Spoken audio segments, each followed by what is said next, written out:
नमस्कार, जय माता दी। प्रिय दर्शकों, ज्योतिष शास्त्र को वेदस्य निर्मलम चक्षुः ज्योतिष शास्त्र मकलमसम, यानी कि वेदांग का जो ज्योतिष विषय है ये दरअसल चक्षु बताया गया, आँख। ज्योतिष के 5 अंग माने जाते हैं: तिथि, वार, नक्षत्र, योग और करण। मैं ये सब बात आपको इसलिए बता रहा हूँ क्योंकि पंचांग के अंदर हमारा जो वर्ष प्रारंभ होता है वो चैत्र शुक्ल पक्ष प्रतिपदा तिथि से प्रारंभ होता है और नया वर्ष ये प्रारंभ हो जाता है। जब नया वर्ष प्रारंभ होता है तो हमारा जो पंचांग होता है वो नया स्टार्ट हो जाता है, यानी कि जो पुराना होता है वो समाप्त हो जाता है। जैसे कैलेंडर 31 दिसंबर को पुराना कैलेंडर हटा के हम 1 जनवरी को नया कैलेंडर लगाते हैं, वैसे ही हम पंचांग जो है चैत्र शुक्ल प्रतिपदा यानी कि चैत्र नवरात्रि का जो कलश स्थापना होता है उसी के साथ हम पंचांग की पूजा करते हैं। और पंचांग के अंदर जो संवत्सर प्रारंभ होता है वो नया संवत्सर, यानी कि अब जो नया वर्ष प्रारंभ होगा इसमें नल नाम का संवत्सर प्रारंभ होगा। विक्रम संवत्सर 2079 और शाके जो है 1944 होगा। ये जो समय अवधि पूरा 1 साल का बीतेगा, यानी कि 2022 और 2023 का ये मध्य समय होगा। नल नाम का जो संवत्सर है ये प्रारंभ होगा। टोटल 60 संवत्सर होते हैं और 60 संवत्सरों में 50वां ये संवत्सर है नल नाम का। इस संवत्सर के अंदर यदि देखेंगे तो निश्चित रूप से विश्व के अंदर अग्नि भय, महंगाई और सरकारों का एक दूसरे से टकराव का भाव, शत्रुता का भाव जो है वो बढ़ेगा। और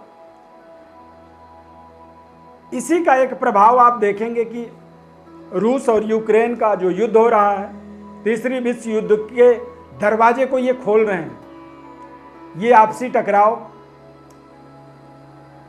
कहीं ना कहीं नल नाम के संवत्सर के प्रारंभिक समय का मतलब ही यही इंडिकेशन, संकेत आप यहाँ पर देख सकते हैं।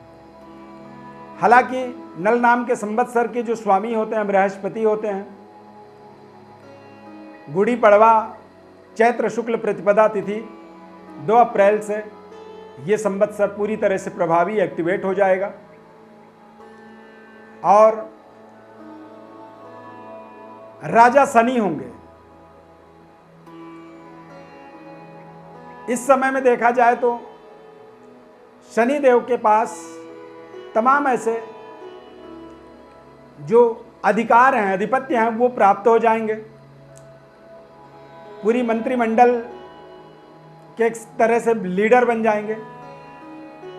निश्चित रूप से देखा जाए तो ये शनि प्रधान नया वर्ष प्रारंभ होगा।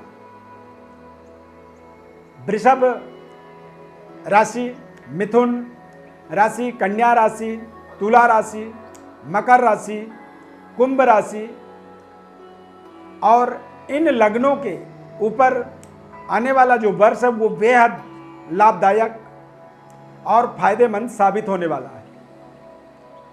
हालांकि शनि जब राजा होते हैं तो निश्चित रूप से देश दुनिया में महंगाई बढ़ती है और तमाम तरह की जो संघर्ष होती है वो हमारी बढ़ती है। हार्ड वर्किंग समय होता है। बारिश हालांकि शानदार रहेगा। अनाजों का उत्पादन बेहद शानदार रहने वाला है। जो नल नाम के संवत्सर के अंदर जिन बच्चों का जन्म होगा वो बेहद बुद्धिमान होंगे। जल से उत्पन्न पदार्थों का व्यापार जो कर रहे हैं उनके लिए ये समय बेहद शानदार समय है। एक्सपोर्ट इंपोर्ट का जो कारोबार करते हैं, जो पानी के द्वारा इधर से उधर माल सप्लाई होती है, उन चीज़ों के कारोबार करने वाले लोगों के अंदर फाइनेंशियली मजबूती आएगी। क्योंकि इस संवत्सर का हमारे जीवन में इसलिए विशेष प्रभाव पड़ता है क्योंकि सृष्टि का जो आरंभ समय था वो चैत्र शुक्ल प्रतिपदा, यानी कि नए संवत्सर चैत्र शुक्ल प्रतिपदा से ही प्रारंभ माना जाता है। और इसीलिए हमारे हिंदू धर्म में, सनातन धर्म में समस्त जो शुभ कार्य होते हैं वो चैत्र शुक्ल प्रतिपदा के बाद ही आप देखेंगे तो देश दुनिया में तमाम मांगलिक कार्यों से पूरी देश दुनिया प्रफुल्लित रहता है। और हम जो संकल्प करते हैं अपने विशेष मनोकामना की पूर्णता के लिए, तो वो संकल्प के अंदर हम संवत्सर नाम का भी उच्चारण करते हैं। अमुक नाम संवत्सरे, यानी कि वो संवत्सर भी हमारा बदल जाता है। इसीलिए यहाँ पर हमारे जीवन में इन चीज़ों को समझना बहुत ज़रूरी होता है। राजा शनि रहेंगे जो कि न्याय और कार्य प्रणाली के अंदर एक विशेष सकारात्मकता का परिवर्तन योग बनेगा। किसानों के लिए ये समय बिल्कुल श्रेष्ठ रहने वाला है और आर्थिक स्थिति में तमाम ऐसे परिवर्तन बदलाव होते हुए दिखेंगे। महंगाई थोड़ी सी जरूर बढ़ेगी। खाद्य पदार्थ, कोयला, लकड़ी यानी वनस्पति, कपड़ा, स्टील और खाने की जो अनाज सामग्री हैं, इन चीज़ों की पूरे साल में आप देखेंगे तो रेट थोड़े से बढ़ते चले जाएंगे। मंत्री देवगुरु बृहस्पति रहेंगे, इसीलिए वर्षा की स्थिति अच्छी होगी और धन धान्य की कृषि का उत्पादन बेहद शानदार रहेगा। पूरे विश्व में देखा जाए तो इस संवत्सर के अंदर का जो प्रभाव है, बृहस्पति का जो मंत्री का प्रभाव है, इससे निश्चित रूप से हमारे देश का, भारत देश का प्रभुत्व बढ़ेगा। और इस साल के अंदर देखा जाए तो धनेश यानी कि वित्त मंत्रालय, शुक्र ग्रह को विशेष जिम्मेदारी शुक्र ग्रह का रहने वाला है। यानी कि जब शुक्र एक तरह से धनेश होते हैं तो धन धान्य की और बेहतर अनुभव की प्राप्ति, दूध घी के उत्पादन में थोड़ी सी कमी आ जाती है और ऐसे स्थिति में थोड़ी सी कहा जाए कि जो तामसी प्रवृत्ति होती है उनमें बढ़ावा मिलता है। शुक्र भौतिक भोग विलासिता, इन चीज़ों के कारक होते हैं। तमाम अनाजों के उत्पादन में थोड़ी सी वृद्धि होती है और खान पान की जो परिस्थितियां होती हैं उनमें भी बेहतर जो व्यवस्था होती है वो बनती चली जाती है। सेहत, स्वास्थ्य, व्यक्ति का शुक्र के धन के स्वामी होने के कारण से आर्थिक स्थिति का विशेष प्रभाव सेहत स्वास्थ्य पर नहीं पड़ता है। चारों ओर जो है सुख शांति का वातावरण बना रहता है।